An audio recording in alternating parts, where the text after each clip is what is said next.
Phantom, what's up, man? Fighters and money. I think I have a different take than most people may have on the subject of fighters and money.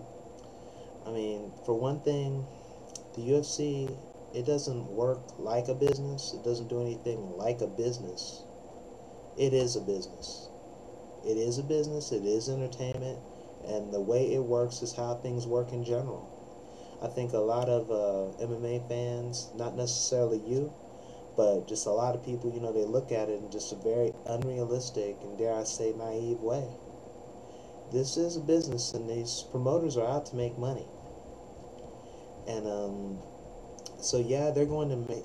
So yeah, they're going to protect their interests. They're going to protect their business, and and everything. And they're going to market this the way they want to market it.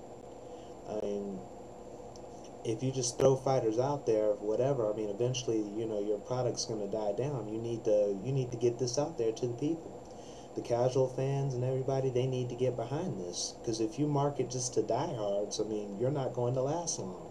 I mean, UFC, I mean, Ultimate Fighting Championship, before it was bought and marketed by Zuffa, they were almost dead out there. I mean, just marketing to diehards, several things, like ECW and pro wrestling or something. Diehards aren't going to save you. You got to get, the masses behind you. And the way you do it is by getting faces out there that they'd be friendly to. Getting your Roger Huertas, your Tito Ortizes, your Chuck Liddells, even your Rampages. He's not so friendly now. But, you have to run this like a business, and you have to be business minded. And the same thing with business. You got to be careful about what you pay guys. I mean, look at Affliction. From what I heard about them, they're asking a lot of fighters to take a pay cut in their next fight. They've shelled out a lot of money for a lot of big names, and it's hard to right now. It's hard to start paying for those guys. And Donald Trump, even though he has a lot of money, nobody becomes a billionaire like Donald Trump by just throwing away money. Eventually, this is gonna have to. Eventually, you're gonna have to show fruit in the investment, and in the United States, it's hard to do that because mixed martial arts is associated heavily with the Ultimate Fighting Championship. That's just life. UFC isn't the entirety of MMA, but it's basically. But NBA is not the entirety of basketball. The NFL isn't the entirety of football, but it's basically what we associate it with, and it's basically the face of the face of the sport. And I could go on and on about that, but as far as the fighter salaries and stuff, like you said, you can't cover everything in 10 minutes. I can't respond to everything, especially can't respond over IMs. But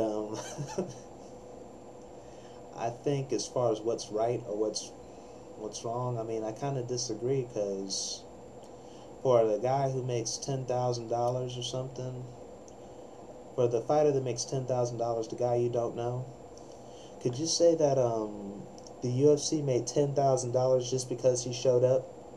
No. You could probably put anybody in that space, and they would have made 10,000, and they would have got that $10,000, and it wouldn't have affected the UFC any other way. This is an opportunity for them.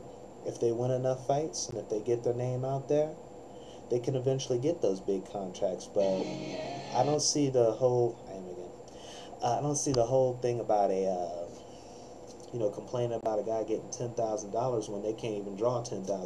They're not even worth the money they brought in. I mean, it's good that they're competing. It's good. I'm not in any way downplaying the sacrifice and the abilities that they have and their worth as a human being. However, this is about money, and you have to be about your money. When you put out the contract, when you sign the contract, it's a very important thing. Don't want to get myself too off track. That was just a long one to respond to, but basically, hopefully, as the sport continues to grow, I mean, it's only been around like what, 15 years? It hasn't been around as long as a baseball, as long as a boxing or anything. Uh, it eventually will grow. Hopefully, the base salaries will get higher, but right now, there's no point in complaining, because UFC could get like almost anybody they want in these guys' places in these lower tier guys. I mean, I think they generally take care of the guys who deliver, guys like GSP. I think they take care of them. You know, Chuck Liddell. They took care of Ortiz and Couture no matter what they said. I mean, they showed the cash checks. Couture got his money. Couture's a millionaire. Tito's a millionaire. And what you call Roger Huerta has been fed a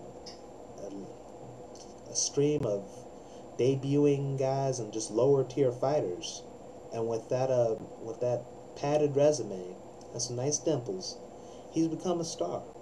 You know, but at the same time, you know, the UFC made that star and they can break it. So why pay him more than BJ Penn? So right now, as far as the fighters and everything, I think the guys who deliver are basically getting taken care of. Rampage got taken care of. Vanderlei got taken care of. Chuck, you know, the guys who actually sell pay-per-views and move units, they get paid. If you don't, why should you get paid?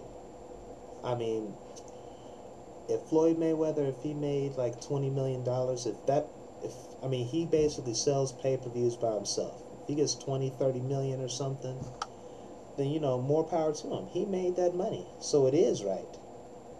I don't have any problem with that. And as far as people not making money, you know, there's this thing, I mean, they signed a contract. They get what they agreed to be paid. So this whole crying about I'm not getting enough is just silly. And, you know, hopefully sometime down the line there will be a higher base. But right now, it is what it is. Shut up and fight. Oh, and thank you very much.